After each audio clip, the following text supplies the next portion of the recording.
Hello friend, कैसे हैं आप सब। आप सबका हमारे YouTube channel SPCC triple seven में स्वागत है। आज से एक प्रकाश मंडल हम अभी क्लास 10 के जो प्रश्नावली 3.5 है उसी प्रश्न के उस प्रश्नावली के प्रश्न संख्या 4 के चौथे नंबर के प्रश्न का हल करने वाले हैं। ओके, तो चलिए देखिए इस प्रश्न में कहता क्या है।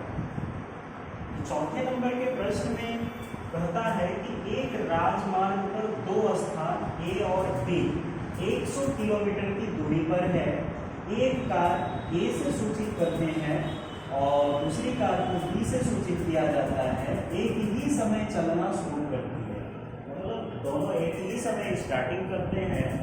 उसके बाद यदि ये कारें भिन्न भिन्न चालों से एक ही दिशा में चलती है तो वह 5 घंटे पश्चात होती है। अगर भिन्न भिन्न चाल से एक ही दिशा में चलती है, चाल अलग अलग है तो वो कितने में मिल जाते हैं? 5 घंटे में मिल जाते हैं।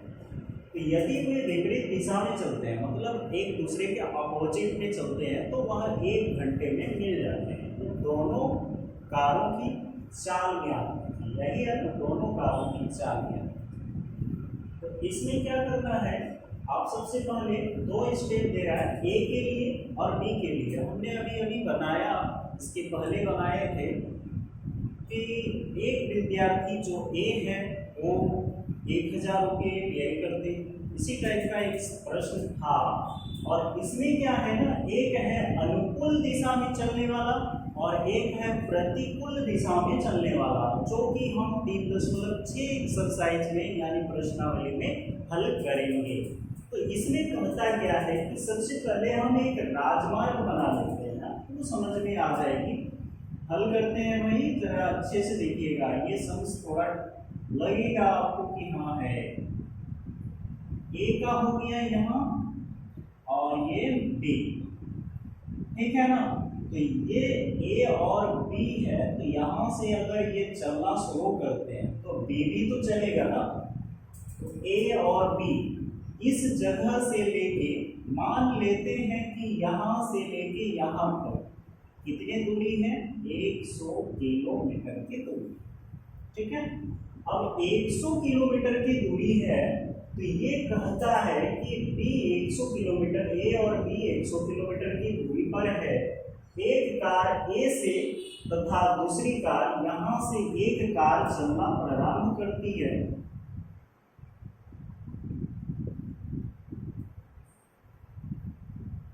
ठीक है, ये एक कार हो गया और ये भी एक कार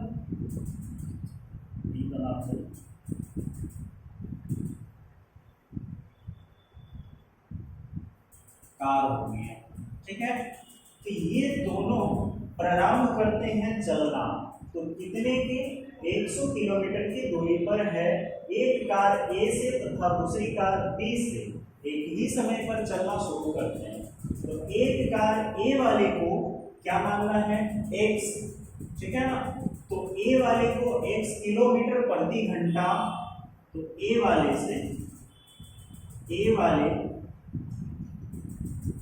कार x किलोमीटर प्रति घंटा चलता है, ठीक है। और बी वाले का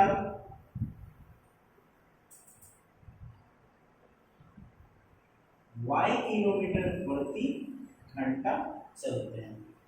दूसरा स्टेप क्या करता है? ये वाला तो एक स्टेप बन गया। दूसरा स्टेप बी से एक ही समय पर चलना प्रारंभ करती है। यदि कारें भिन्न भिन्न चाल से चलती है तो दोनों वह 5 घंटे में मिल जाते हैं। तो दोनों कारें एक दूसरे के करीब, ये इधर चलते हैं तो ये इधर चलते हैं। किसी की चाल तेज है, किसी की चाल धीमी है, जो 5 घंटे के पश्चात मिल जाते हैं। फिर दूसरा कहता है यदि वे विपरीत दिशा में चले, तो देखो ये वाला कार जो है ऐसे चल रहा है, ये भी ऐसे चल रहा है, ठीक है। तो इस टाइप से चल रहा है, सीधे सापेक्ष दिशा में। किस दिशा में? सापेक्ष के दिशा में चल रहा है, सापेक्ष दिशा में। ये भौतिकी का है, गति चैप्टर से। तो तो यहां से हम सापेक्ष दिशा में चल रहे हैं। उसके बाद दूसरा कार्य क्या करता है ये भी देखिए। दूसरे स्टेप में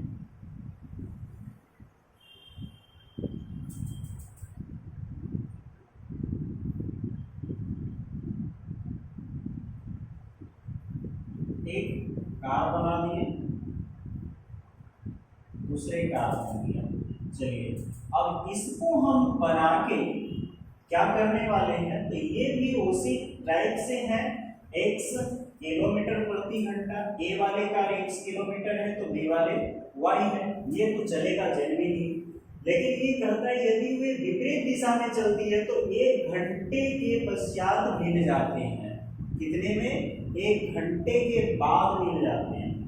तो सबका समय दे के रखा है, ठीक है ना। तो देखिए सबसे पहली बात है कि दूरी हमारा कितना है। आपको याद होगा कि गति का एक चैप्टर है, इसी चैप्टर में आप चाल बराबर दूरी बटा समय जानते ही होंगे। तो चाल निकालने के लिए दिया है तो आप यहाँ ये लिख दीजिए, चाल बराबर दूरी बटा में समय। अब ये समय को हम चेंज करेंगे तो दूरी बराबर क्या हो जाएगा, जैसे इसको हम तोड़ेंगे ना तो दूरी बराबर में आ जाएगा चाल गुना में समय। चाल गुना में समय। अब ध्यान से देखो कि ए वाले कार x किलोमीटर प्रति घंटा चलता है तो इसकी चाल कितनी है x और इसकी चाल y है। और सापेक्ष दिशा में चलने के कारण फर्स्ट स्टेप के लिए इसका समीकरण क्या बनेगा, ये वाले समीकरण बनेंगे x माइनस में y। ठीक है, x माइनस में y, ये मेरा क्या है, चाल है प्रति घंटा। एक दिशा में चल रहा है। अब ये कहता है विपरीत दिशा में चल रहा है, ये इधर आ रहा है और ये इस साइड आ रहा है। तो जब विपरीत दिशा में आ रहा है तो जल्दी मिल जाता है। तो इस समय क्या होगा, x माइनस में y प्रति घंटा। ठीक है, और इसी को हम लेंगे और बना लेंगे। तो समीकरण मेरा क्या बनेगा, दूरी बराबर में चाल गुना में समय। तो दूरी कितना है, 100 है ना, 100 किलोमीटर। बराबर में चाल कितना है, तो फर्स्ट स्टेप के लिए x माइनस में y कितने घंटे लेते हैं पहले, तो वह 5 घंटे में मिलते हैं। तो यहाँ पे 5 डाल दीजिए।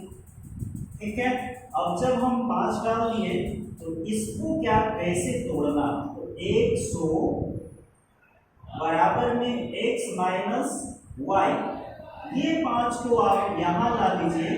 5 30 पंचे 100 हो गया।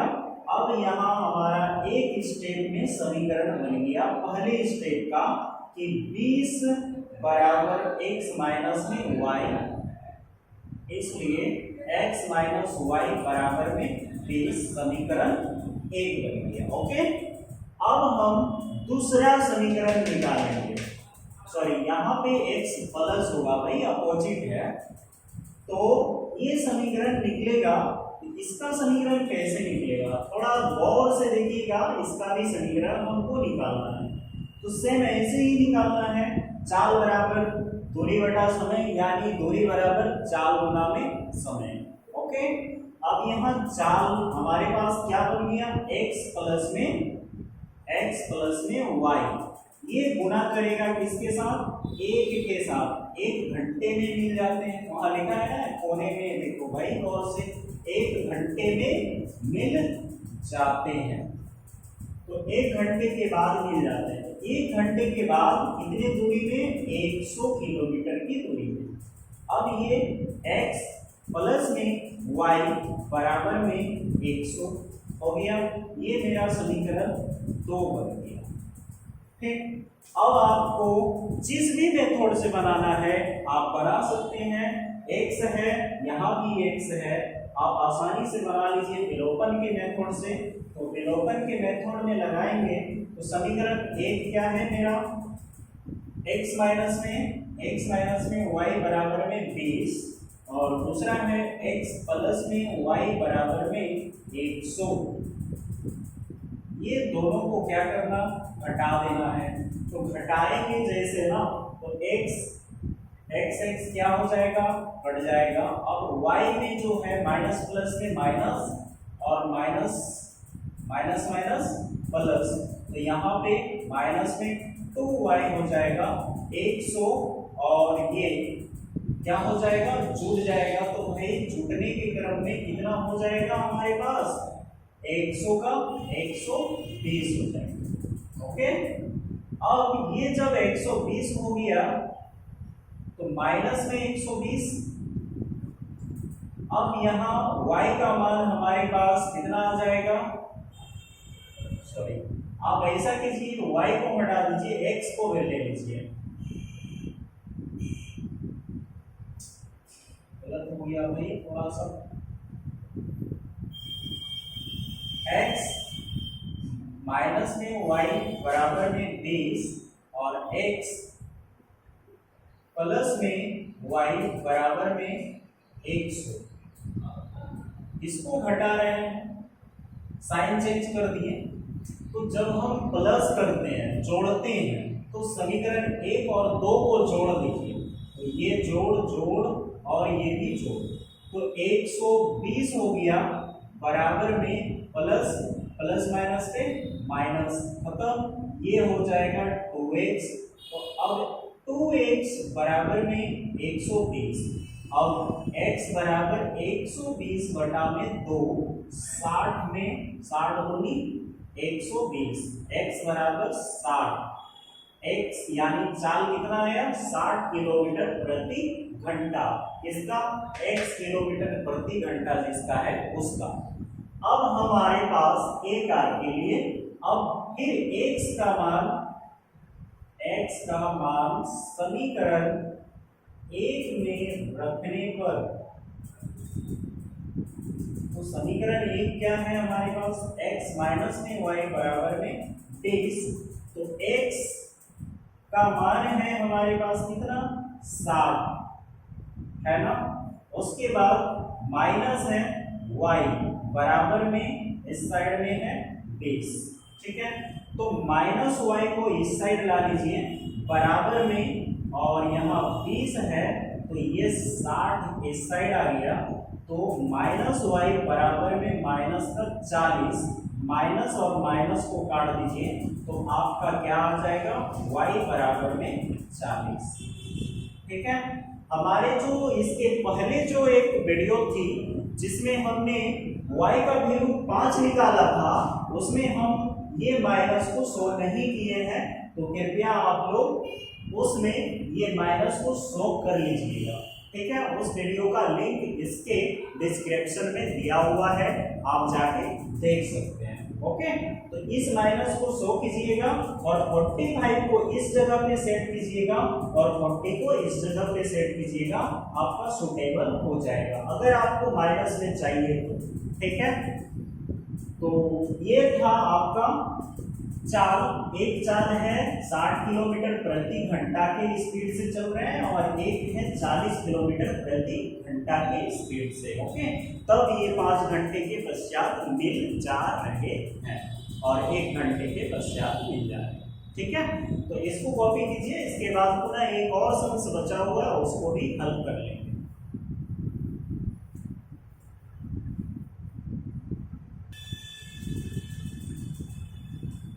चलिए तो जी अभी हम प्रश्न संख्या 4 के 5वें नंबर में प्रवेश कर चुके हैं। इसमें थोड़ा सा क्या दिया है कि एक आयत का क्षेत्रफल 9 वर्ग इकाई कम हो जाता है, ठीक है ना। यदि उसकी लंबाई 5 इकाई कम कर दी जाती है और चौड़ाई 3 इकाई बढ़ा दी जाती है, कितनी इकाई, 3 इकाई बढ़ा दी जाती है। यदि हम लंबाई को 3 इकाई और चौड़ाई को 2 इकाई बढ़ा दें तो क्षेत्रफल 67 वर्ग इकाई बढ़ जाता है। ओके, अब इसमें क्या करना है, आयत की बीमा ज्ञात करना है। तो सबसे पहले हमको करना क्या है कि हल लिख दीजिए और शुरू कर दीजिए आप इसका सॉल्यूशन। तो एक आयत, माना कि आयत की लंबाई, माना कि आयत की लंबाई बराबर में x मीटर, चौड़ाई बराबर में y का मीटर हो गया। अब हमारे पास चौड़ाई भी आ गया और लंबाई भी आ गया, तो आयत का क्षेत्रफल क्या होगा? आयत का क्षेत्रफल बराबर होता है लंबाई गुना में चौड़ाई, इसलिए x गुना में y बराबर हो जाएगा xy। ठीक है, ये वाला मेरा क्या बना? आयत का क्षेत्रफल। अब यहाँ पे क्या है, कहता है एक आयत का क्षेत्रफल 9 वर्ग इकाई कम हो जाता है। ये वाला सिस्टमैटिक है, ये कहता है कम हो जाता है। कब कमता है तो पहले लिख लेते हैं, कम हो जाता है। तो x y माइनस में 9 हो गया। कब कमता है? यदि उसकी लंबाई में 5 इकाई कम कर दी जाती है। तो लंबाई कौन है हमारे पास? बराबर में x है, x माइनस में 5 एक हो गया, ऊंचा लंबाई हो गया। अब चौड़ाई, और चौड़ाई में 3 इकाई बढ़ा दी जाती है। तो इसमें से क्या करना? चौड़ाई में 3 इकाई बढ़ जाता है, तो भाई x प्लस में 3 बढ़ गया ना, x प्लस में 3 हो गया। अब इसका कैलकुलेशन पहले कर लीजिए आप। तो x y माइनस में 9 बराबर ये वाला जो है x, तो एक्स वाई अगर आपको समझ में ना आए तो x माइनस में 5 और y प्लस में 3 को गुणा कर दीजिए, तो एक्स वाई आ जाएगा। फिर ये वाला प्लस, प्लस माइनस में माइनस, तो माइनस में 5y आ जाएगा। फिर ये वाला आ जाएगा 3x, उसके बाद 3 5 15। ठीक है, अब यहाँ देखो x y माइनस में 5y प्लस में 3x माइनस में 15। ठीक है, उसी को हम यहाँ पे लिखेंगे x y, फिर ये x y गुना किया, फिर ये वाला x इससे गुना करेगा तो प्लस में 3x, उसके बाद माइनस 5 है तो माइनस 5 y के साथ इंटू करेगा तो माइनस 5y, उसके बाद माइनस और प्लस में माइनस 5 दिया में 15। ओके, अब यहाँ सारे कैलकुलेशन तो मेरा तैयार है। अब क्या करना, सबसे पहले x को हटा दीजिए, x y को, ये वाला दोनों घट जाएगा तो खत्म हो जाएगा। बचेगा हमारे पास माइनस 9 और यहाँ बचा 3x, माइनस में 5y माइनस में 15 है, तो 3x को आप पहले लिख लीजिए, ये 3x माइनस में 5y, उसके बाद क्या है माइनस 9 है और यहाँ पे माइनस का 15 है, तो बराबर, हाँ बराबर डालिए और यहाँ पे माइनस का 15 और ये माइनस प्लस में 9 हो गया। अब यहाँ 3x माइनस 5y, उसके बाद बराबर में आ जाएगा आपका क्या, माइनस प्लस में माइनस, तो यहाँ आप माइनस डालिए और कितना आ जाएगा, 15 में 9 गया तो 6, ये बराबर में 0, ये समीकरण 1 बन जाएगा। ओके, अब नेक्स्ट देखते हैं दूसरा क्या करता है।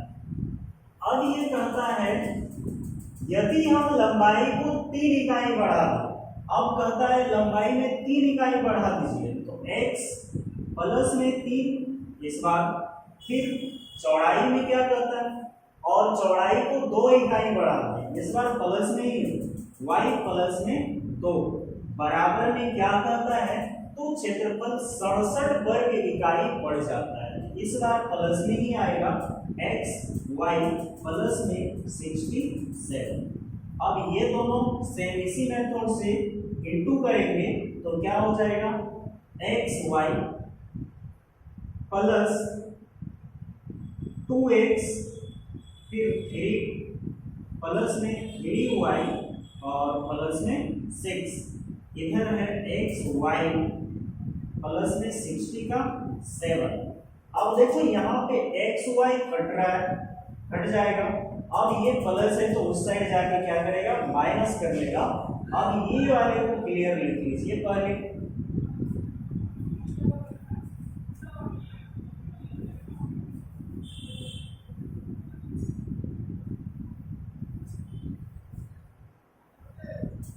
अब हमारे पास आया क्या, 2x प्लस में 3y बराबर देखिए हम 6 लिखते हैं, प्लस में 6 है। उसके बाद ये प्लस है तो यहाँ पे माइनस का 67 हो जाएगा। तो 2x प्लस में 3y बराबर में 60 का 1 हो जाएगा। अब ये माइनस में 61 हो जाएगा। ओके, अब ये मेरा क्या बना, समीकरण 2 बन गया। अब वज्र पुनर्विधि से हल कर लीजिए, आसान होगी। तो समीकरण लिखना है, वज्र पुनर्विधि से हल कर रहे हैं, वज्र पुनर्विधि से।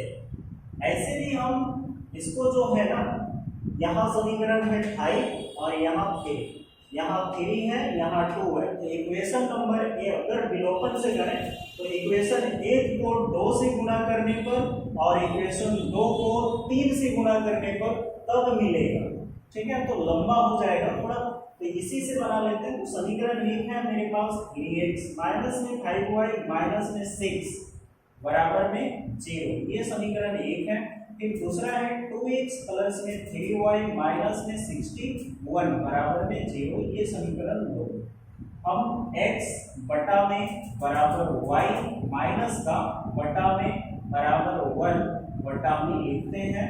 तो x के नीचे x को हटा देंगे, -5 और 61, तो -5 इंटू में माइनस का 61 माइनस फिर 3 प्लस में और माइनस का 6, फिर यहाँ माइनस y बटा में आ जाएगा, y को हटा देंगे तो 3 इंटू में माइनस का 61, उसके बाद 2 इंटू में माइनस का 6, उसके बाद 1 को हटा देंगे अचर वाले को और डायरेक्ट यहाँ से लिख देंगे। तो 3 इंटू में क्या आ जाएगा 3, उसके बाद -2 इंटू में आ जाएगा माइनस का 5, 2 इंटू में माइनस का 5। अब इसी को सजाना है, x बटा में माइनस माइनस प्लस, इसको गुणा करेंगे तो 5 एकम 5, 5 6 30, खत्म माइनस इसका। उसके बाद ये माइनस है, 6 तिया में 18, यहाँ पे आप इसको जोड़ डालिए, माइनस माइनस प्लस हो रहा है। उसके बाद बराबर में -y बटा में 61 है, तो 3 एकम में 3, 6 तिया 18, माइनस में आ जाएगा। अब यहाँ माइनस माइनस प्लस हो जाएगा, 6 दूनी 12 बराबर में 1 बटा यहाँ 3 तिया 9, माइनस माइनस प्लस 5 दूनी 10 हो गया। अब ये x बटा में है, x बटा कीजिए, 8 5 13 के 3 और 1 1 2 और 3, 323 हो गया। बराबर में हमारे पास माइनस y बटा में आ गया 183 है और प्लस है, तो माइनस करेंगे इसमें, प्लस माइनस में माइनस होता है, तो 2 में 1, 3 में 2 गया 1 और 18 में 1 दिया तो 17 माइनस में। अब बराबर 1 बटा में 10 और 9 19, ठीक है। अब इस साइड आती हैं, थोड़ा ध्यान से देखिएगा, x बटा में 323 है, x बटा में 323 है। हम एक बार इसको भाग देंगे तो 1 बटा में 19 हो जाएगा। अब 19 कहाँ चले जाएंगे, जब ये कंपेयर करेंगे तो x यानी 323 बटा में x लिख दो और गुना में 1 बटा में 19 लिख दो, तो 19 x हो जाएगा। 19 के पाढ़ा में ये कटता है, देखिए 19 से कम 19, बच्चा हमारे पास 1 2 3 और 10 13, 133, 19 7 133। 33 कट गया। तो 17 बटा में x, इसलिए x बराबर में 17। x का वैल्यू तो क्लियर आ गया। अब y का वैल्यू निकालना है, तो y माइनस में है, बटा में माइनस में 171 है, बराबर में 1 बटा में 19 है। तो ये दोनों माइनस को हटाना है। अब 171 बटा में y गुणा में 1 बटा 19, 19 नामा 171। अब 9 बटा में y हो गया, इसलिए y बराबर में 9 आंसर। तो y का वैल्यू भी आ गया और x का वैल्यू भी आ गया। x का वैल्यू है 17, अब लिखिएगा x बराबर 17 और y बराबर 9। ये है आपका आंसर। ओके, तो चलिए आपको हम वज्र गुणन विधि का चैप्टर से लास्ट में हम वज्र गुणन विधि से ही बनाए, ठीक है ना। तो आप लोग हमारे चैनल को सब्सक्राइब कीजिएगा, लाइक कीजिएगा, कमेंट कीजिएगा और जहां तक हो सके अपने दोस्तों में शेयर कीजिएगा, ताकि उसका भी बोर्ड में नंबर अच्छा आ जाए। ठीक है, थैंक यू फॉर वॉचिंग।